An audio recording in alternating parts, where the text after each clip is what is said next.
Well, first go get there. Now, click at the bottom of the screen somewhere where you'll see participant, and all of a sudden participants will pop up. Well, it did pop up and it's gone. Enjoy this. Is this? No, over here. All right, participants. Mute. That's here. The participants. Yeah, There we go. Participants. Yes. Now, it says mute all. You click on that, and then it'll pop up with a second request to mute. So you click that a second time. Mute all right here. Thank you. Done. Thank you very much indeed. Now, how do I get back to the screen? How do you get back to the screen? Ta-da. Right. Bye-bye. Thank you. Bye-bye.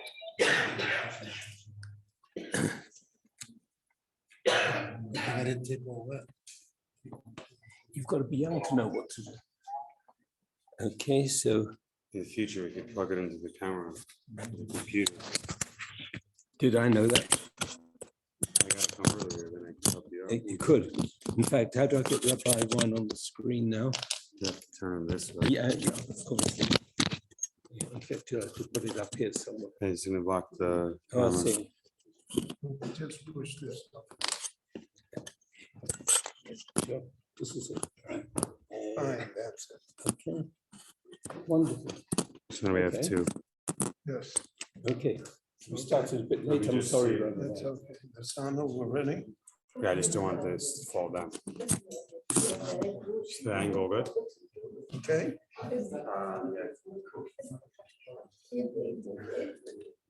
Boker Tov, everyone.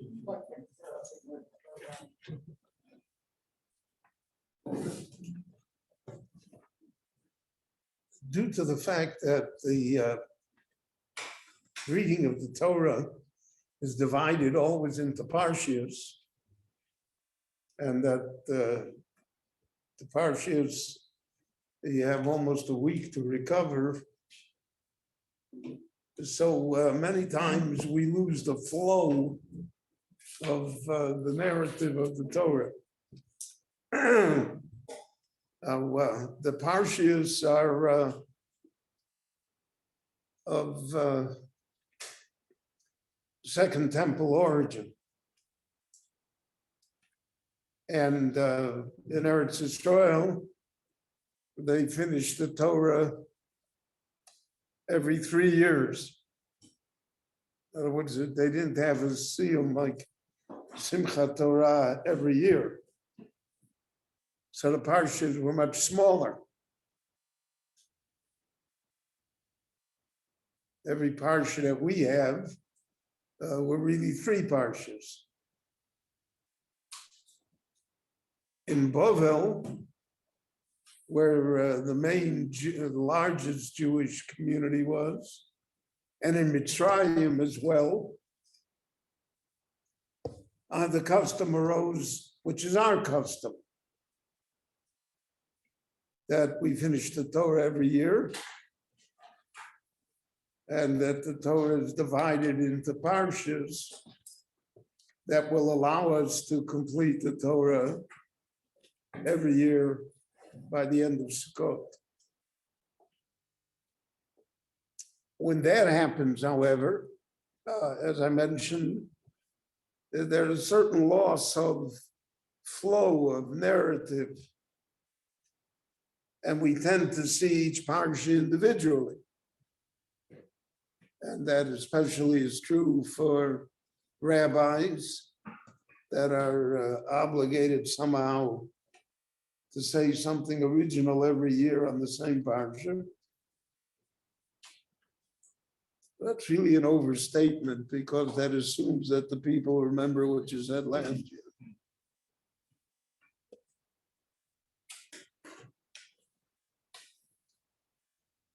So when we talk about the Parsha of Shlach, so naturally the concentration is on the story of the Meraglim, of the spies. That's the main story in the Parsha. And the Parsha begins, Vaydaber Hashem al Moshe Lemor, Shlach Lecha. So we have no preface to this. It's just like a bolt out of the blue. God says, send spies. Next week, God willing, we'll read the Parsha of Korach. Vayikach Korach ben Yitzhak ben Kohath ben Levi, v'dosan v'aviram, and they make a rebellion against Moshe. So again, because of the way we deal with the Parshas, it's like it's a separate matter. All of a sudden, Korach is making a rebellion. However, one of the great lessons in studying Chumash is to be able to see the Chamisha Chumshei Torah as a whole, as one continuous story, so to speak, one continuous lesson. And therefore, everything has a source and everything has a conclusion. And that, so to speak, there are no sudden, unexpected events that occurred, but it's all part of a godly pattern of history that allows us to see things in a perspective. So for instance, at the end of Chumash Bereishis, Yosef is buried in Mitzrayim. It's all over. That's the Chumash Bereishis. Yet the fact that the Jewish people fall into slavery, so the Torah itself says, "Vayokom melech chodosh al Mitzrayim asher lo yoda'et Yosef." Whether it means that he really didn't know or that he made up that he didn't know,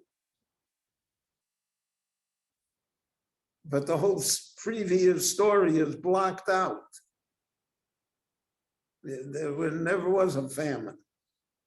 There never was anybody that saved Egypt.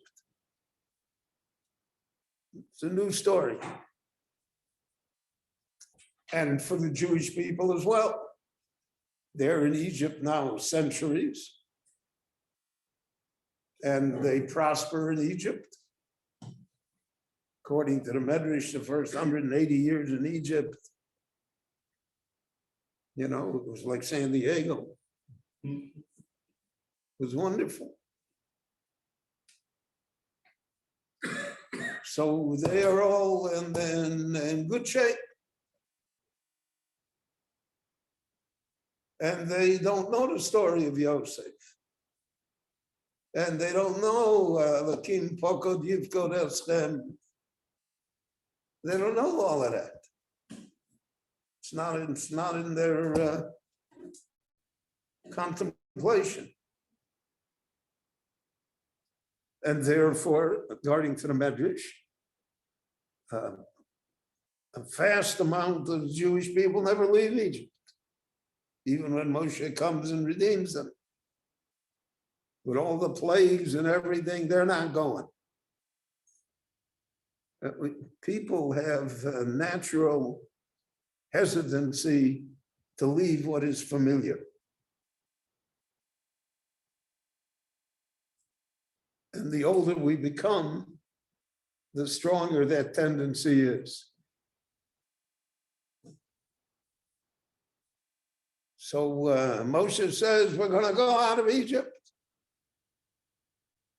Moshe, what are you talking about? We're 180 years.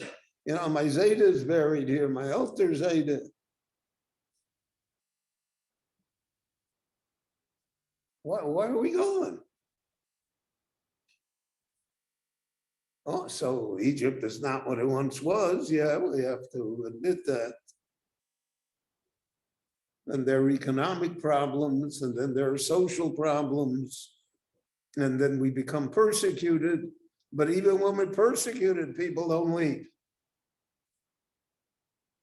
It's one of the phenomena of human nature.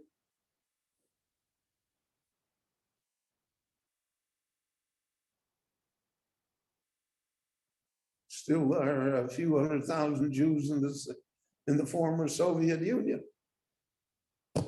50,000 Jews in the Ukraine. 10,000 Jews in Poland.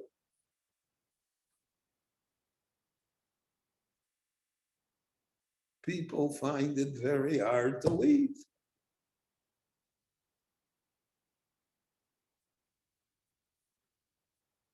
And therefore, when we look at the Parsha of the Meraglim, we have to see it with a certain backdrop. Now, the Malbim and other Meforshim, also Meir Simcha and other later Meforshim have attempted somehow to give us an overview, not to see things only individually. So this Parsha really begins in Baaloscha. There never would have Parsha of Shlach if it would have not have been for what happened in Baaloscha. But Baaloscha was last week. We heard that sermon already. And therefore, there is a tendency somehow not to put it together, not to comply, and not to see the long narrative.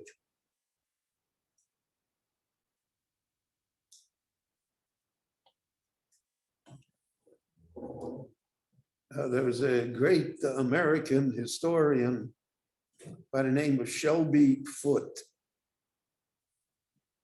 He was from Mississippi, little town in Mississippi, and he wrote a 3-volume history of the American Civil War from the perspective of the South, because most of the Civil War, most of the time, the winner is who writes history.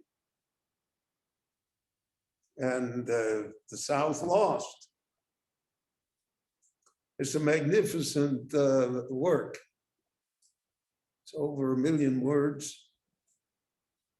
It has humor and pathos and everything in it. So I heard an interview with him. He's no longer alive. I heard an interview with him.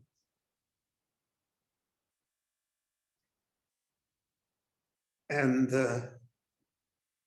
he was asked what got him started on doing such a monumental thing. He had written a few novels before and had some success as an author. And he was not a professor of history. And he said, growing up in Mississippi, so he had a grandfather that yet was a soldier in the Civil War. He said for the first time in his life, he wanted to know, what did his grandfather think? How did his grandfather think that the South was going to overwhelm the North? It did not have the industrial capacity. It did not have the population. It had no international recognition. It was morally wrong because of slavery.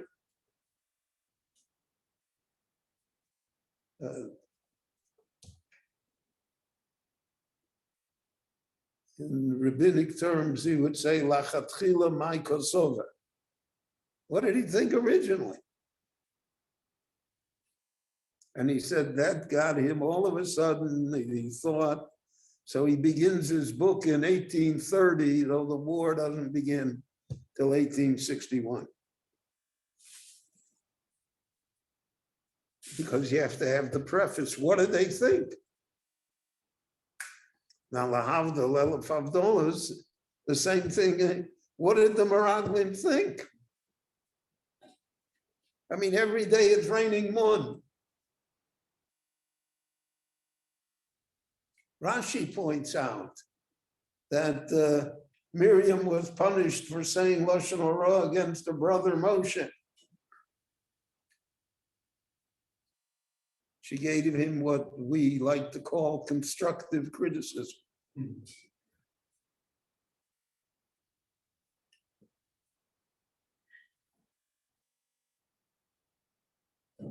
Rashi says, quoting again the Medrash, that they saw what happened to Miriam, but it didn't register to them.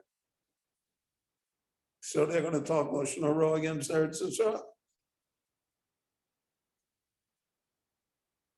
So the story begins in Balotcha. In Balotcha, it begins with a story with Yitro, Moshe's father-in-law. Moshe says to him, Nosim anachnu el hamokom. We're traveling, we're going to Eretz Yisrael. Come on, we got a ticket for you on El Al. Business class, come. And not only that, we need you. For Yisalonu Leinoyim. You're going to be our advisors, you're going to be our eyes. You see it from a different perspective. We need you. And you give us stature in the world.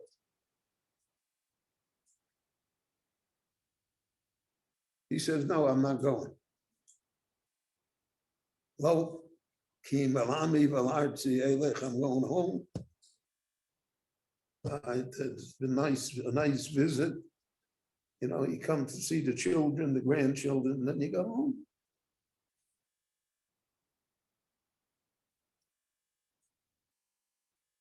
So there is a minute crack already in the vision of Eretz Yisrael by the Jewish people. His own father-in-law doesn't want to go. He can't convince his own family. Moshe will say later in the Chumash Dvarim, he'll quote them, oh no, anachnu holchim. What are we doing going? You know, what?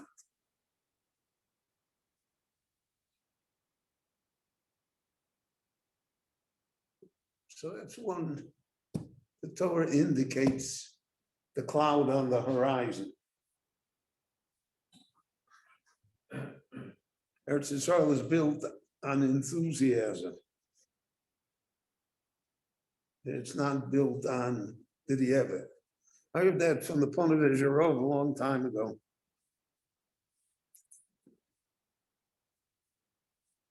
He said the Medina was created by people who were enthusiastic about it. He said it absorbed millions of refugees who had no choice but to come. He said those refugees, necessary as they were and are, can never build a state because there's no enthusiasm in being a refugee.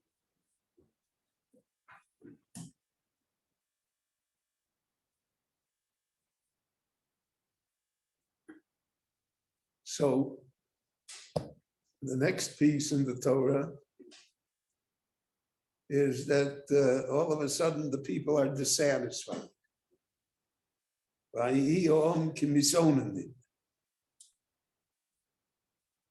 They're not happy, they're dissatisfied. It's very hard to be satisfied.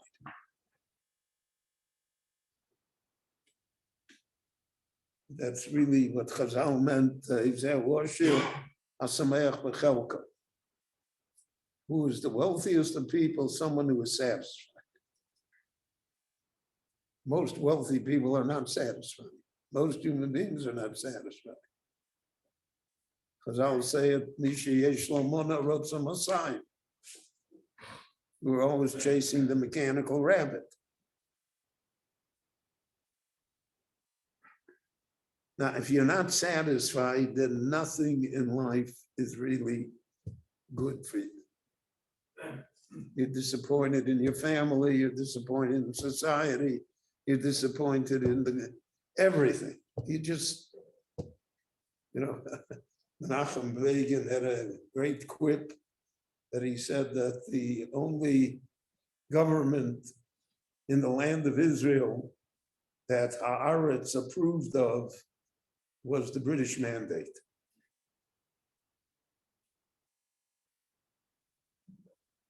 The press is built to make us sad. The only news that's fit to print is bad news. Scandal. So the people are dissatisfied. When you're dissatisfied, then Rashi says, you look for trouble. Even if there's no trouble there. So they have plenty to eat, and they have all this cattle. They can have steak 3 times a day. And they say, Mi achilenu basar, who's going to give us meat? What do you mean you got meat? No, that's our meat. Who's going to give us meat?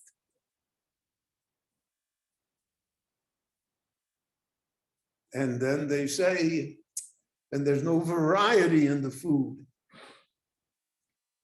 Your food is every day, mon. Nafshenu kotzo b'lechem haklokel,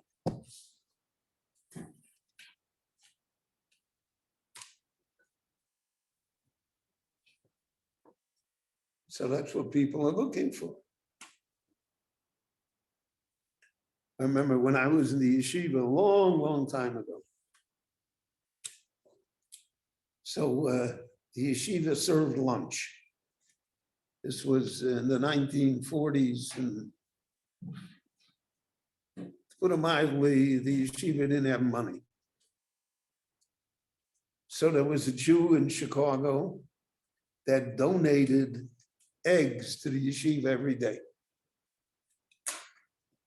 There was another Jew in Chicago that donated bread every day.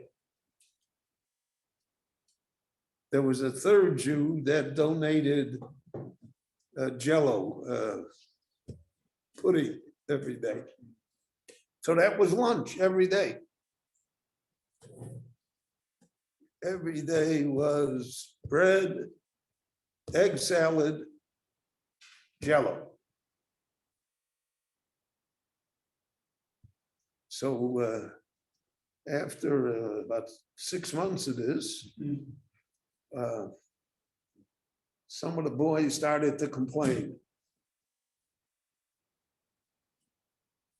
They complained to the cook. The poor lady, I mean, she could only make what they gave her to make, right? They gave her a hard time. So I remember the Rebbe Mendel Kaplan, Zecher Tzadik Livracha, called us geniuses in, and he said,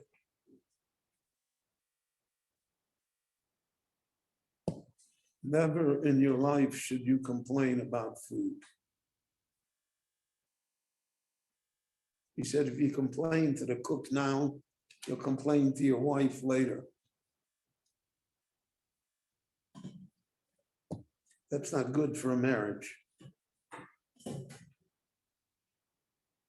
You should never complain.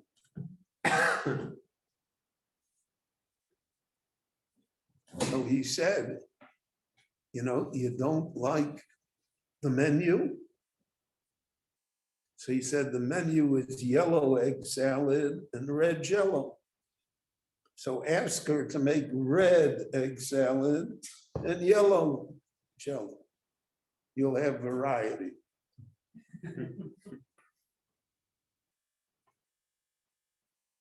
That was a great lesson. It drained a lot of the problems out of us. So the Jewish people complained, so it's no good. No good is Nothing is going to be good now. Then you have the further incident that Miriam and Aaron criticized Moshe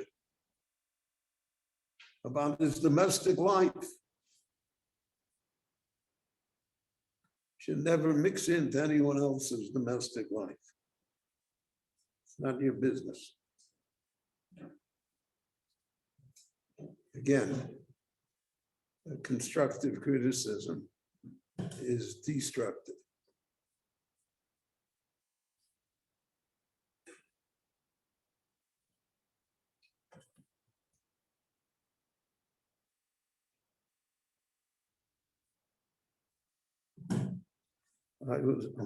I was taught by my father and grandfather not to give advice easily. People come to for advice on domestic matters. Be very careful.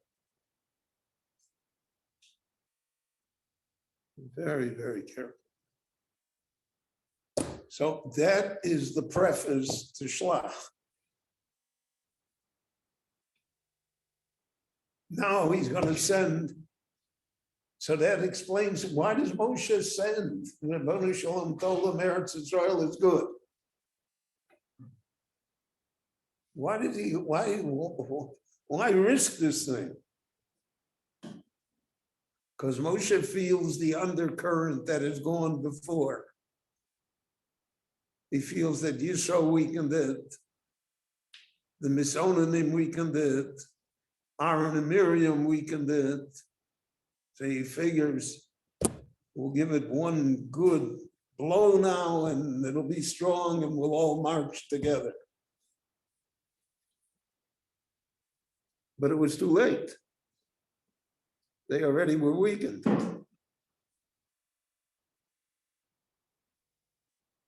To a certain extent, they wanted a bad report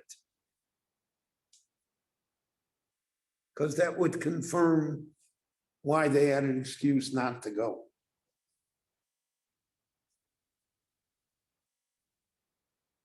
So, there are 100 excuses, all of which are valid. Why not to do something?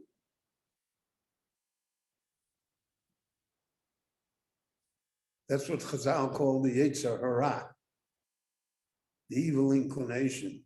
The evil inclination always sees what can't be done, what cannot be accomplished, what's too difficult. Giants in the land, fortresses, the fruit is too big. Well, when that happens, so then that generation can't recover from that because that is a mindset of a generation.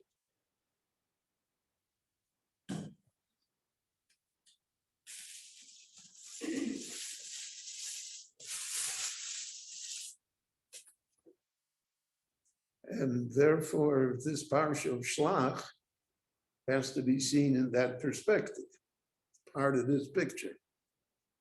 Next week in Korach, it will be the extension of Shlach.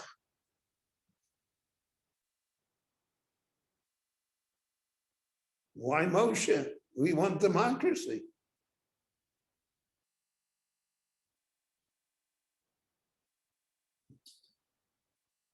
I'm also a Levi.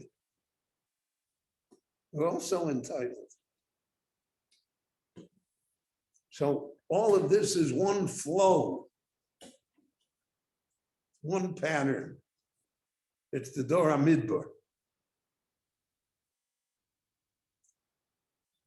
The Chazal say that the generation of the desert was potentially the wisest and greatest generation that ever existed. It's the generation that was Makabel the Torah. The generation said Na'aseh v'nishma.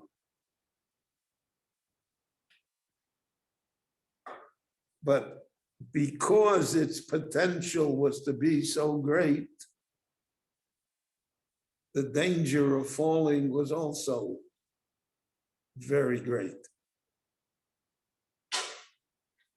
And they therefore suffered from that. We say it in Tehillim, Arboim Shana Okut Bedor. For 40 years, I struggled with the generation. V'omar toei levovein. Doesn't say that they're bad people. Their hearts are not in the right place. They have no enthusiasm for it. They don't really want it.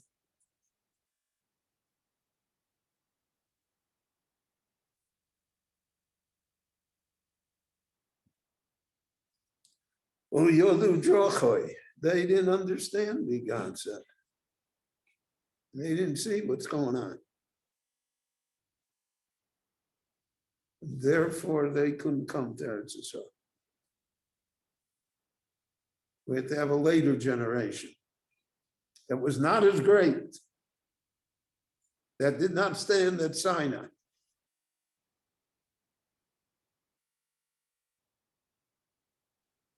But they'll come because they have an enthusiasm. And we'll see that played out. When they go to, when they even say, oh, early, we want this and this piece.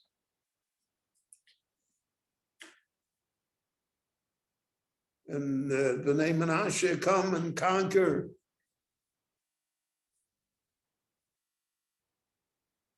And they defeat Sichon and Og. There's a different spirit. So the Torah wants us to not only know that, but to apply that to how we think as well. And in so doing, we can avoid making these types of errors over and over again in history and in community. And how to view things in a positive manner, in an enthusiastic manner. That's what Kalev and Yoshua said. Although Nale, we're going to do it. What are you talking about? What do you say we can't do it? Although Nale, come, we'll do it.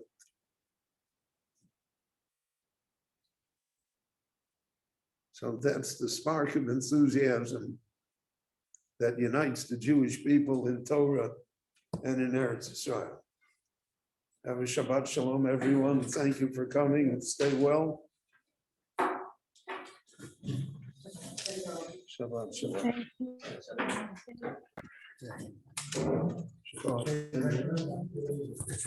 Thank you. Can you send off as well? Leave. Good. If you want to be in touch No, no. in the future.